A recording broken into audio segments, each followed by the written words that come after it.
কষ্ট করে আমি বিয়ে করেছি। আমার অপরাধ ক্ষমা করে আপনি আমাদের দুজনকে আশীর্বাদ করুন বাবা।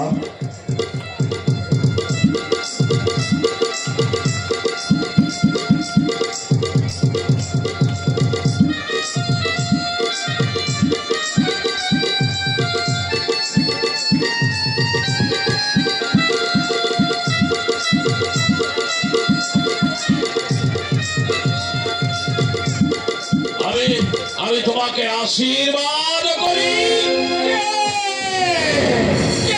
তুমি কে? সেই চোখ, সেই মুখ বাবা। না না না না না, সে তো 50 বছর আগে। কি বলছেন বাবা আপনি? না কিছু না, ভাবছি কুলিপাড়ায় ডাক্তারি করতে গিয়ে তোমার বিয়েটা হয়ে গেল। রাত 12টার সময় শ্রীমতীর মামাতো ভাই আমাকে ছুটতে ছুটতে গিয়ে জানালে তার মামা টাকার লোভে একটা কালো কুচ্ছিত কতজন লোকের কাছে শ্রীমতীকে বিক্রি করে দিচ্ছে। কথাটা শুনে আমি স্থির থাকতে পারিনি, তাই আমি সঙ্গে সঙ্গে ছুটে গিয়েছিলাম সেই দুর্ঘটনার হাত থেকে শ্রীমতীকে বাঁচাতে। তারপরে ঘটনা আমরা সব শুনেছি, তাই না বাবা? আলবাদ আমি শুনেছি, কিন্তু সে তোমার এসে আমাকে সব কিছু বলে গেছে। কিন্তু আমি বলতে চাই, এবারে বড় ছেলের বিয়েতে বাজনা বাজলো না কেন? আপনি ওই কুলিবাজুর পাড়ায় বিলে দিন বাবা। বিলিয়ে দেবো উচিত।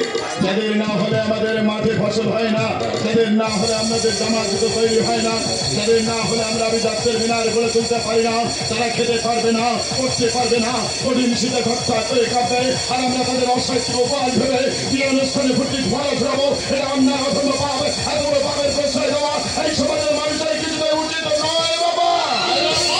উচিত নয়, কিন্তু আমি জানতে চাই, আমার বৌমাকে তুমি গয়না বলে আনলে না কেন? আপনারাই তো আমার গয়না বাবা, সোনার গয়না আমার দরকার নেই। কি বললে তুমি? কি বললে তুমি? কি শ্বশুর শাশুড়ি দেওর ননদ স্বামীর সংসারে তো মেয়েদের আসল গয়না বাবা।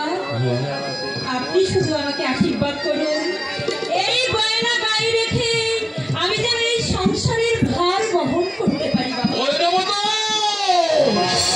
এই খোকা, এ তুই কাকে নিয়ে এসেছিস রে বাবা?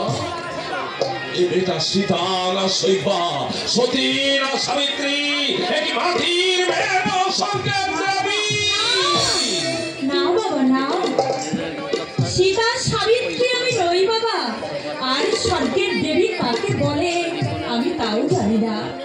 আপনি আশীর্বাদ করুন, সতী সাবিত্রীর আদর্শ যেন আমি কোনোদিনও ভুলে না যাই বাবা, আমি যেন ভুলে না যাই।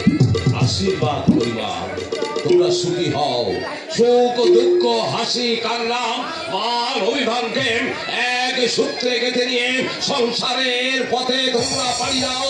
স্নেহ যত্ন দিয়ে সকলের মন কানায় কানায়